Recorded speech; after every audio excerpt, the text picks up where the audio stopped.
Hello students, this is Dr. Watry giving you a little update for week 6, and time is going quickly.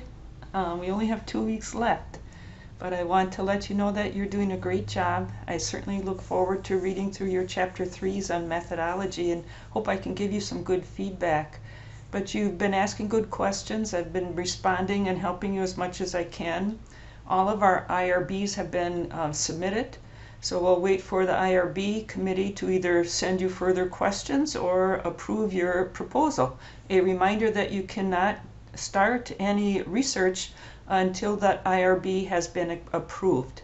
You should be in that process now in the next week or so of working on your revisions. A very important process for you to make sure that you have solid copies of chapters 1, 2, and 3 for the end of week 7. So this week, week 6, is a real quick chapter. Chapter 4 talks a lot about ethical research and your role as the investigator. And there's also a PowerPoint on validity, which is about an 8-slide PowerPoint. So you would want to make sure that you check through that in order that you can do well on the assignment. It's not a very long assignment for a 6.1, and be very active. This is, I believe, your last discussion, so be very active in that discussion room. So your focus really is on revisions. I'm reading through the chapter 1 revisions of people who've sent me some. I have still a few left to go, and I'm just encouraging all of you to seek an editor, to read through your finished copies before you send it in so that your grade isn't harmed by some grammar errors or structure errors. For many of you, if you know a high school English teacher, I'm sure that they'd be happy to help you in reading through and making some edits and support for you. As we take a look at week 7 and what's coming, this is the rubric that I've been using for chapters 1, 2, and 3. But when you turn in your last copy for me, your last chapters will be worth 25 points. So that's, a big part of the grade. So 1/4 of the grade, basically. So we want to make sure, I'm trying to move you all into this area.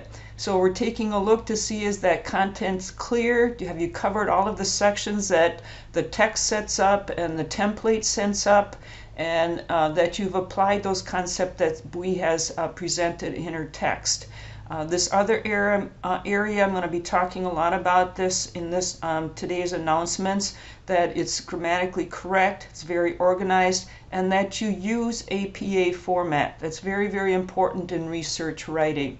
So we want to make sure we can get you all into this category by the time you're finished with chapter 1, 2, and 3, but we need help on your part too. And that's why I said, let's get an editor.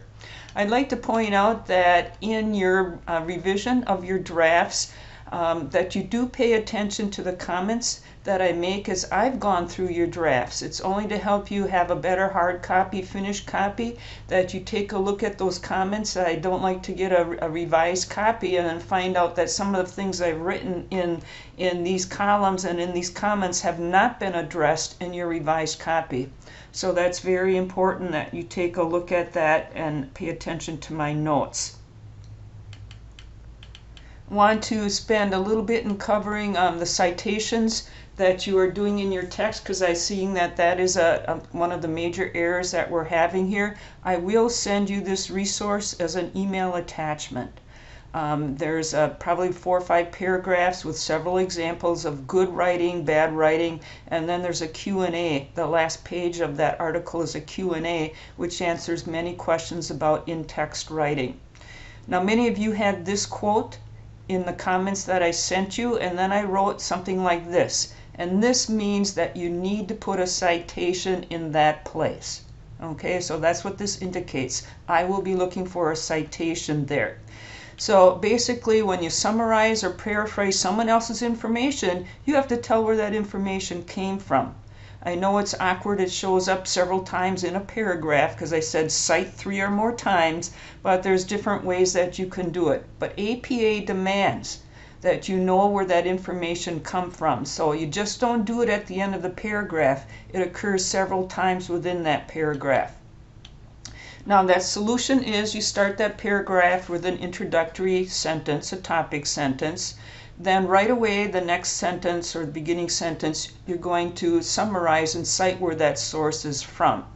In the middle of the paragraph, you go back to that source, and then usually at the end of the paragraph, you state that source again. So here's a sample paragraph we're taking a look at. And this is from that resource I'm going to send you. Note, here's the topic sentence. We already know who the author is right away. You always have to provide the date here. And then in the middle of the sentence, you can note that the author is cited again. And because you've listed the date here, you don't always have to list the date here. Okay, now this paragraph in that resource I'm sending you is written 3 different ways, and I selected this one to show you what happens if you take a quote. Okay, notice at the end, we only are going to put the page number. Anytime you take a direct quote, you must use a page number. And the end punctuation always is outside the parentheses. And I know I've noted in a lot of your comments that you use quotes sparingly. You want to paraphrase. In Chapter 4, we'll talk about that when you read about that, the need for you to paraphrase what you're reading, because we don't want you to regurgitate what other people are thinking. We want you to analyze and think about and put it in your own words. But do take a look at that resource so you can see how do you put these citations in a paragraph. Let's take a look at your reference page. You're making some nice corrections there. There is only a double space here. This does not get bolded. It's put in the middle of the page. It's a separate page by itself. So it's not put at the end of any chapter. It's a separate page by itself. A number of your drafts, I said, get rid of this double space here. So you want to check out the punctuation as you're doing your references. Where do the periods go? Where do the commas go? And that sort of thing. But already I've noted to you in a resource that I sent to you, but I'm going to point out again. This is not capitalized unless it's the first word, or if there's a colon and then the first word after the colon. Journal entries are italicized. You must put either the DOI or the website where you received or where you copied or took the resource from. So this has to be in your reference page. Again, it's alphabetized. Everything is double spaced, not a double space here. I'm going to talk a little bit about sentence structure and verb tense. A number of you are using this type of sentence structure. There is, there are, it is, it was, and those are dead words in our language. So we're trying not to start out a sentence with this type of structure. So as you'll notice here, you're going to see that I cross this out many times in your drafts as I'm looking at them, and it's a matter of just revising that sentence. So there are several reasons for the use of differentiation in the classroom would become several reasons exist for using differentiation in the classroom. As we take a look at verb tense, the APA manual discusses, that's on page 65 if you have the textbook, the APA manual, about a literature review. This is your second chapter, is always in past tense. Okay, the methodology chapter, this is your third chapter, should be in past tense because it already happened. And the results section, which will be your chapter 4, is written in the past tense. Part of chapter 5, when you get into the implications and the conclusions, that can be written in present tense.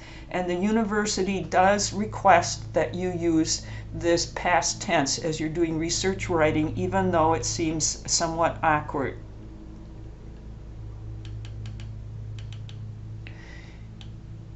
First person, again, this is a university requirement. They do not want to see first person in research writing. And I know it, even myself as I'm writing, it's very awkward. You use third person point of view in APA papers. Or it moves you from being in that subject position. So you would use such things as researchers found, or this researcher investigated.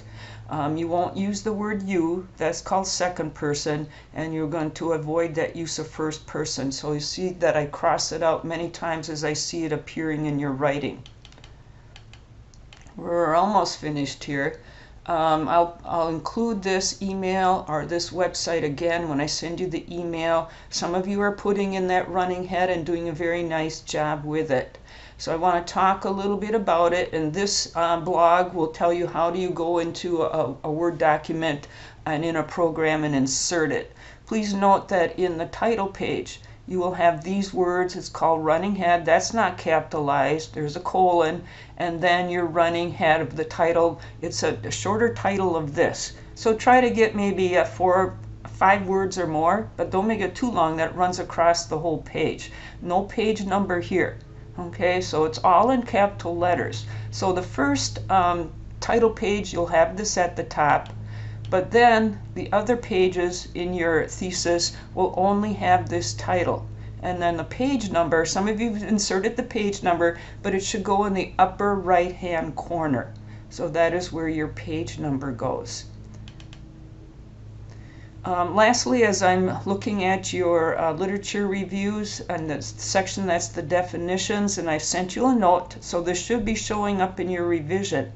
You alphabetize your definitions, you indent them using bullets. You don't bold them, and you do have to cite the reference if it's a definition you've pulled from another resource. So again, ask me questions. I'm trying to answer them that day or the next day. Sometimes I go and try to find you some resources that'll be helpful for you, but I encourage you to stay strong. We have 2 weeks left, and I'm looking forward to going over your methodology chapters this week.